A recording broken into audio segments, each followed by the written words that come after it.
مثلهم كمثل الذي استوقد نارا فلما أضاءت ما حوله ذهب الله بنورهم وتركهم في ظلمات لا يبصرون صم بكم عمي فهم لا يرجعون أو كصيب من السماء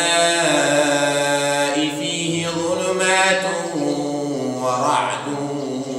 وبرق يجعلون أصابعهم في آذانهم من الصواعق حذر الموت والله محيط بالكافرين يكاد البرق يخطف أبصارهم كلما أضاء لهم مشوا فيه وإذا أظلم عليهم قاموا ولو شاء الله لذهب بسمعهم وأبصارهم إن الله على كل شيء قدير يا أيها الناس اعبدوا ربكم الذي خلقكم والذين من قبلكم لعلكم تتقون الذي جعل لكم الأرض فراشا والسماء بناء وأنزل من السماء ماء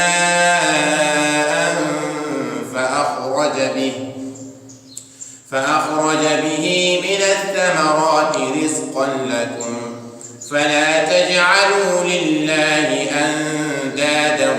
وأنتم تعلمون وإن كنتم في ريب مما نزلنا على عبدنا فأتوا بسورة من مثله وادعوا شهداءكم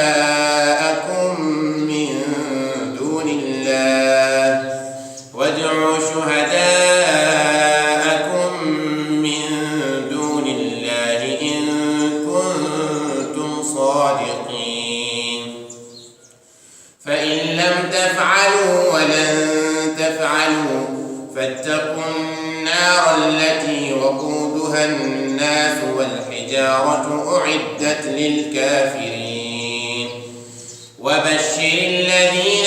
آمنوا وعملوا الصالحات أن لهم جنات تجري من تحتها الأنهار كلما رزقوا منها من ثمرة رزقا قالوا هذا الذي رزقنا من قبل وأتوا به متشابها ولهم فيها